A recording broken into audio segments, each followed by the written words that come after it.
Sobat Peneliti, kembali lagi dengan saya Anom.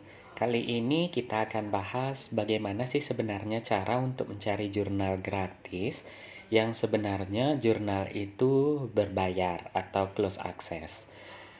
Namun sebelum itu, bagi sobat peneliti yang baru bergabung pada channel ini, mungkin bisa like, subscribe, serta nyalakan lonceng agar teman-teman bisa memperoleh update untuk video saya berikutnya. Oke, langsung saja. Nah, pertama-tama sebenarnya kita bisa lihat jika kita ingin mengakses suatu jurnal atau artikel, itu kadang terutama bagi sobat peneliti yang baru pemula, itu menemui kendala di mana tidak bisa mengakses beberapa jurnal karena jurnal tersebut berbayar. Dan kalau kita lihat sebenarnya ada dua tipe dalam kita mengakses suatu jurnal. Tipe pertama adalah kita sudah memiliki aksesnya, entah itu melalui akun kampus. Biasanya di beberapa kampus itu sudah menyediakan akses ke database jurnal berbayar yang teman-teman tinggal menggunakan akun mahasiswanya atau akun sebagai dosen itu untuk mengakses jurnal tersebut. Dan biasanya untuk jurnal ini memang dari kampus, masing-masing kampus biasanya mereka berbayar. Nah, kalau misalkan teman-teman memiliki akses seperti itu, jadi untuk memperoleh jurnalnya akan lebih gampang ya teman-teman. Atau opsi kedua, teman-teman juga bisa berlangganan, misalkan karena teman-teman rutin mengadakan penelitian, publikasi, dan perlu jurnal yang berkualitas baik dan bereputasi, dan jurnal tersebut ternyata memang close access atau berbayar, jadi teman-teman bisa berlangganan. Tetapi bagi sobat peneliti pemula, biasanya dalam proses sehari-hari karena keterbatasan dana atau sumber daya, kadang kita tidak bisa mengakses jurnal yang kualitasnya bagus, yang beberapa jurnal tersebut sifatnya close access atau berbayar. Nah, karena teman-teman tidak memiliki akses, otomatis kan jadinya kita tidak bisa mendapat jurnal yang bagus. Padahal ini pendapat pribadi saya sih, sebaiknya memang hasil penelitian ataupun perkembangan dari ilmu pengetahuan itu selayaknya memang bisa diakses oleh siapa saja dan sifatnya universal. Dalam artian tujuan dari perkembangan ilmu pengetahuan itu atau informasi yang ada di jurnal itu kan harusnya memang untuk membawa dampak positif atau bermanfaat bagi seluruh masyarakat tanpa terkecuali seperti itu. Jadi jika mungkin ada jurnal yang berbayar dan tidak semua orang bisa mengakses, menurut saya itu rasanya kurang adil ya. Jadi karena itu sebenarnya pada pertemuan kali ini kita akan bahas bagaimana sih tips cara untuk memperoleh jurnal yang berbayar tapi dengan cara gratis dan masih bisa dipertanggungjawabkan. Nah, di sini ada namanya website yang bernama Sci-Hub. Sci-Hub ini adalah website yang memungkinkan kita untuk bisa mengakses jurnal yang berbayar secara gratis. Sekali lagi, tujuan dari video ini dibuat adalah bukan untuk mengajarkan teman-teman untuk melanggar kode etik atau tidak. Nah, tujuannya adalah untuk berbagi tips nih bagi teman-teman pemula yang ingin belajar dan memerlukan jurnal berbayar secara gratis. Teman-teman bisa menggunakan tips ini. Tapi sekali lagi tujuannya hanyalah untuk belajar dan bukan untuk kepentingan lain seperti itu. Lalu bagaimana caranya? Di sini ada 5 langkah yang teman-teman bisa lakukan. Pertama, teman-teman harus cari dulu nih jurnal atau artikelnya di internet. Teman-teman bisa buka di Scopus atau Web of Science atau biasanya di Google Scholar juga bisa. Lalu kedua, teman-teman buka link https www.skyhub.ran. Nah, ini adalah link website untuk mengarahkan teman-teman ke Sci-Hub. Setelah itu, teman-teman lakukan copy link artikel atau jurnalnya dan letakkan atau paste di website Sci-Hub-nya. Setelah itu, teman-teman cari dan lalu kalau misalkan memang tersedia PDF-nya atau memang bisa diakses jurnal tersebut, dia akan muncul langsung dan teman-teman bisa download dan simpan jurnalnya.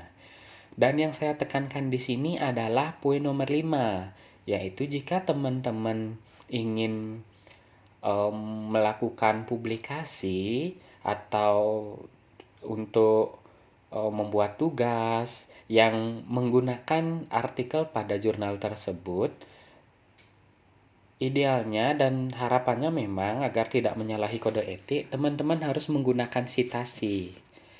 Sitasi ini tujuannya adalah untuk mengapresiasi kepada autor ataupun peneliti yang sudah berkontribusi pada menciptakan artikel di jurnal tersebut. Nah, itu sebenarnya ada 5 langkah sederhana yang teman-teman bisa lakukan. Sekarang kita coba praktek ya, teman-teman. Ini saya keluarkan dulu. Nah, kita buka di Google Scholar. Jadi bagi teman-teman yang baru pertama kali bagaimana memanfaatkan Google Scholar, mungkin bisa cek video saya sebelumnya di episode 1.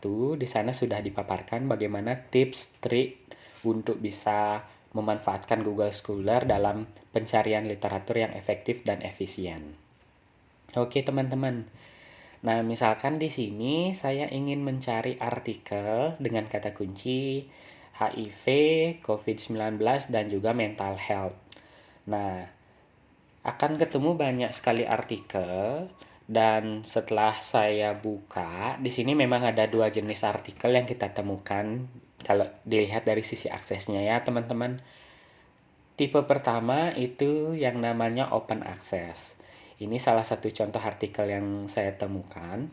Open access ini artinya teman-teman bisa mengakses artikel ini secara keseluruhan, mulai dari abstrak hingga kesimpulan dan daftar pustaka, atau bahkan jika dia berisi lampiran, teman-teman akan bisa mengaksesnya. Dan ini sifatnya gratis, jadi tidak perlu biaya. Pada artikel yang sifatnya open access seperti ini, teman-teman bisa langsung download. Ini misalkan saya klik download di sini, dia akan langsung nih muncul PDF-nya. Nah, ini masih loading. Nah, seperti ini. Nah, jika teman-teman mendapatkan artikel open access seperti ini, kan lebih enak ya rasanya ya teman-teman. Jadi tidak ada kendala, jadi kita bisa memanfaatkan hasil penelitian dari peneliti ini untuk kepentingan pengembangan ilmu pengetahuan atau kepentingan masyarakat banyak seperti itu. Nah, tipe kedua, kadangkala kita menemukan artikel tapi kita tidak bisa akses secara keseluruhan. Kita hanya bisa lihat abstrak dari artikel itu. Dan kalau misalkan kita akses, misalkan saya klik get access di sini. Nah, di sini kita bisa beli artikelnya atau bisa mengakses berdasarkan atau mengakses menggunakan akun dari kampus atau institusi. Nah, seperti penjelasan saya di awal, jika teman-teman memiliki akses seperti ini akan memudahkan. Tetapi bagi sobat peneliti pemula, biasanya karena keterbatasan sumber daya, itu kita tidak akan bisa mengakses. Padahal sebenarnya artikel ini dari abstraknya mungkin membuat teman-teman tertarik dan ingin tahu lebih jauh untuk membaca hasil ataupun metodologinya. Nah, caranya adalah kita gunakan Sci-Hub. Jadi setelah teman-teman kunjungi link sci-hub.rand-nya ini, tampilannya seperti ini teman-teman. Jadi langkah pertama yang teman-teman lakukan adalah kita copy link dari artikel atau jurnal yang teman-teman inginkan, lalu kita paste di sini. Setelah itu kita klik open. Nah, awalnya artikel ini tidak bisa kita akses, tetapi setelah kita gunakan Sci-Hub, kita akan bisa mengakses artikel ini secara penuh ya teman-teman sampai daftar pustaka. Nah, teman-teman juga bisa langsung simpan. Oke, misalkan saya simpan. Nah, terakhir yang ingin saya tekankan adalah artikel baik yang itu kalian peroleh dari open access atau close access menggunakan Sci-Hub seperti ini, itu saya sarankan jika teman-teman memang menggunakan artikel tersebut sebagai tugas atau membuat proposal untuk penelitian atau bahkan untuk publikasi, saya sangat sarankan agar teman-teman tetap mengapresiasi si peneliti atau authors di sini dengan cara mencantumkan sitasi atau menjadikan artikel tersebut sebagai referensi di daftar pustaka. Tujuannya apa?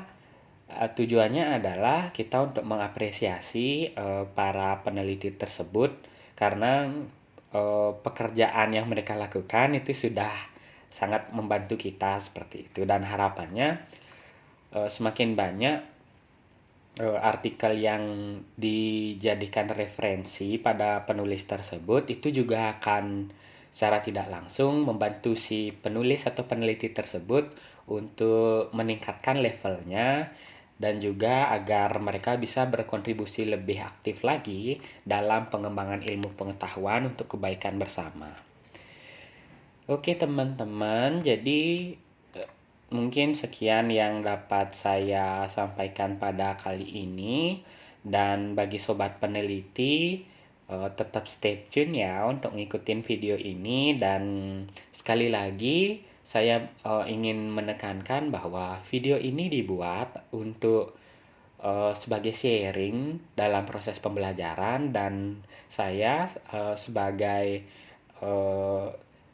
tim sobat peneliti di sini menyarankan jika teman-teman menggunakan Sci-Hub sebagai akses terhadap jurnal yang berbayar, teman-teman ingat untuk membuat sitasi agar kita bisa mengapresiasi peneliti yang kita jadikan rujukan atau yang kita gunakan untuk artikelnya seperti itu. Baik, mungkin demikian yang dapat saya sampaikan. Sampai jumpa pada video berikutnya. Bye-bye.